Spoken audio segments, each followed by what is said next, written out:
સુરત મહાનગરપાલિકાની આગામી ચૂંટણીને લઈને રાજકીય માહોલ ગરમાયો છે। આ વચ્ચે કોંગ્રેસ પાર્ટીએ પોલીસ તંત્ર પર ગંભીર આક્ષેપો કર્યા છે। પાર્ટીના સનિષ્ઠ અને સક્ષમ ઉમેદવારોને પોલીસ દ્વારા ધમકાવવામાં આવી રહ્યા હોવાના આરોપ લાગ્યા છે।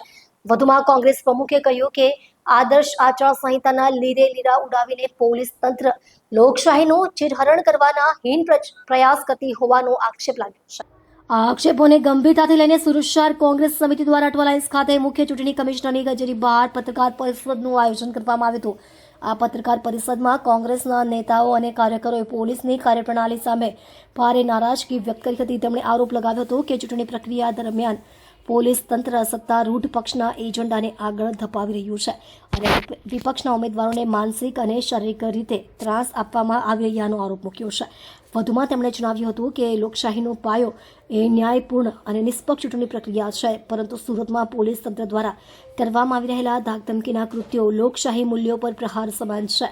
અમે ચૂંટણી કમિશનને તાત્કાલિક હસ્તક્ષેપ કરીને આવા કૃત્યો પર અંકુશ મૂકવા અને અમારા ઉમેદવારોને સુરક્ષિત વાતાવરણ પૂરી પાડવા અપીલ કરીએ છીએ। પત્રકાર પરિષદ દરમિયાન કોંગ્રેસના કાર્યકરોએ લોકશાહી બચાવો, પોલીસની મનમાની બંધ કરો, આચાર સંહિતાનો આદર કરો જેવા સૂત્રોચ્ચાર પણ કર્યા હતા। સમિતિના પ્રતિનિધિઓએ મુખ્ય ચૂંટણી કમિશનરને એક જ્ઞાપન સોંપીને તાત્કાલિક કાર્યવાહી કરવાની માંગ કરી હતી। બીજી તરફ પોલીસ તંત્રએ આ આક્ષેપોને સંપૂર્ણપણે નકારી કાઢ્યા છે। પોલીસ કમિશનર કચેરી તરફથી જણાવવામાં આવ્યું કે ચૂંટણી સમયગાળા દરમિયાન કાયદો અને વ્યવસ્થા જાળવવી એ અમારી ફરજ છે। તમામ રાજકીય પક્ષો અને ઉમેદવારો માટે સમાન વ્યવહાર અમારી પ્રાથમિકતા છે। કોઈ પણ ઉમેદવારને ધમકાવવાનો કોઈ પ્રકારનો આદેશ અમને મળ્યો નથી। કોંગ્રેસના આક્ષેપો સાવ નિરાધાર છે। આ મામલે રાજકીય વર્તુળોમાં ચર્ચાઓને વેગ મળ્યો છે। નિષ્ણાંતોના મતે ચૂંટણી પૂર્વે આવા આરોપો ચૂંટણી પરિણામોને અસર કરી શકે છે। હવે જોવાનું એ રહ્યું કે ચૂંટણી કમિશન કોંગ્રેસની આ ફરિયાદ પર કઈ કાર્યવાહી કરે છે કે શું સુરતની ચૂંટણી પ્રક્રિયા નિષ્પક્ષ રહે છે કે પછી આ વિવાદ વધુ ગરમાશે। આ અંગે ચૂંટણી કમિશન તરફથી હજુ સુધી કોઈ સત્તાવાર નિવેદન આવ્યું નથી। જોકે કોંગ્રેસની આ ફરિયાદને ગંભીરતાથી લેવામાં આવશે તેવી શક્યતા છે। સુરતની જનતા હવે ચૂંટણી કમિશનના પગલાં અને પોલીસના વલણ પર નજર રાખી રહી છે। આ બનાવોએ સુરતના રાજકારણમાં તાણ વધારી દીધી છે। ગઈકાલે જે સ્થાનીય ચૂંટણીઓ થઈ રહી છે એ ચૂંટણી પ્રક્રિયા મુજબ આચારસંહિતા દાખલ થઈ ગઈ છે। આચારસંહિતાના નિયમો મુજબ તમામ અધિકારીઓ, સરકારી અધિકારી, પોલીસ અને તમામ લોકોએ એનું પાલન કરવાનું હોય છે। રાજકીય પક્ષે પણ એનું પાલન કરવાનું હોય છે। પણ જે રીતે એસઓજી એટલે સ્પેશિયલ ઓપરેશન ગ્રુપ તેઓનું કામ છે અતિ ગંભીર ગુનેગારો, આતંકવાદી જેવા ગુનેગારો, સમાજની ગેરકાયદેસરની પ્રવૃત્તિ કરતા ગુનેગારોને પકડવાનું।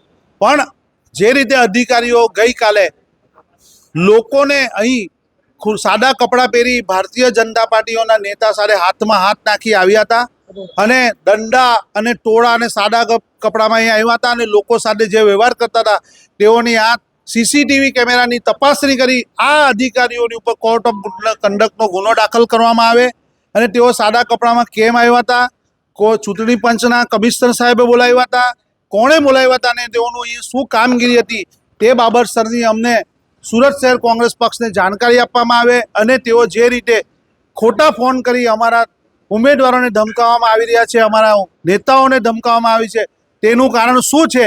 અગર જે રીતે આઈબીનો અને લોકોની અંદર જે રીતે અમે માહિતી આપવાની હોય છે તે અમે આપીએ જ છીએ, છતાં ઉમેદવારોના ઘરે જવાની શી જરૂર છે, નેતાઓને ઘરે જવાની અને ફોન કરવાની શી જરૂર છે।